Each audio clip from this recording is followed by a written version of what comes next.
Ofu nwaanyị asị m na ihe anụwa bụ 5 years ya na die na-achọ nwa na fa afụrọ nwa. Na fa ejego ụlọ ọgwụ luo nenesia dọkịta wee gwa die wee sị ya na nsogbu sikwe n'aka. Wee desieli ọgwụ wee gwa ya ihe ndị ọ ga-eme na ihe ndị ọ ga-asọ ka ha wee nwee ike wee mụta nwa.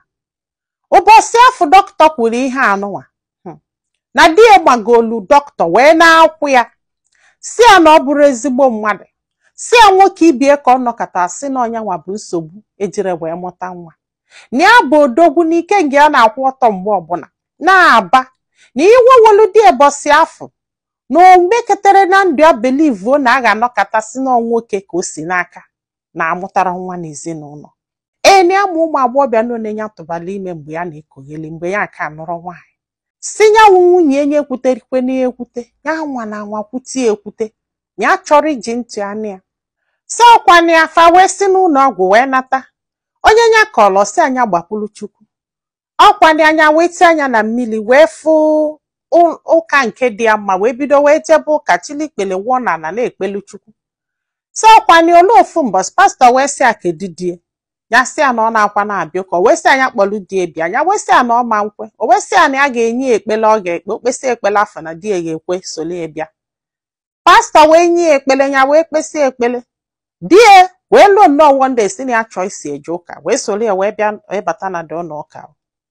E wee kpe ekpele pastọ wee si ya nwoke gị kwụrụ ọtọ wee si ya na ihe na-eme n'ezinụlọ gị na ịgba na gị nwa bụ nsogbu ịmaghị gba nkịtị, na nsogbu gị na nwunye gị nwere na gị nwa bụ nsogbu ịmaghị gba nkịtị. Kedu ife ị na-atalụ nwaanyị a afụfụ? Ifụlụ nwaanyị a gị na ya na-abọso na nwaanyị enwere nsogbu na ihe niile zuru oke na-arụ ya. Kedu ife kpata na imere ife dọkịta si gị mee? Ka ife ị na-atalụ nwaanyị mmadụ afụfụ maka na iche na ịbụ nwoke? So ọkwana ya unu agbakwana die nọla ebe afọ tugolu pastọ kwaba pastọ iyi kwaba pastọ iyi si ya na ya nwere ihe a na-agwa agwa gwara this man a na-ekwu ọkwa pastọ aka kwolusi n'ụlọ ụka pụọ.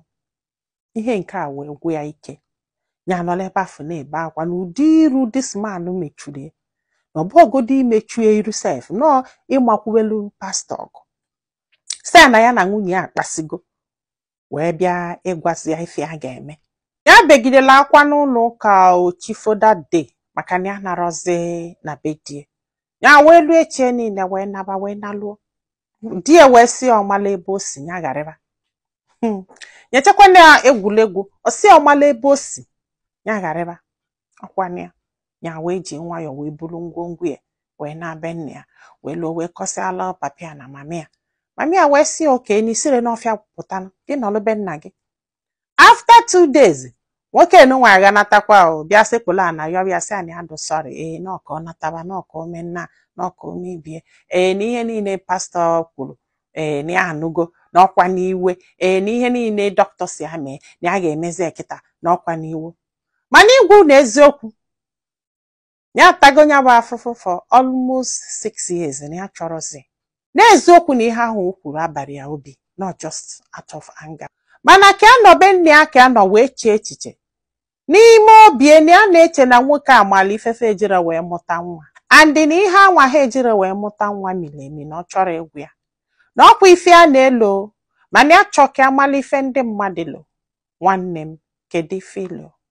Kedu ife ọdụ ka nwa agbọghọbịa mee kịta ọnya chighebe azụ be die ọdụnu ka ọ naluo di ọ ga-echegheli ọ ga-eme ihe o kwuru ihe o mere within 6 years ọdụnu ka ọkịta ka ọ ga-emezi ya ka ọdụnu ka ọ maalụ ife kpatalụ na ya na nwunye ya mụtara nwa mụlụ ma na-ata nwaanyị afụfụ.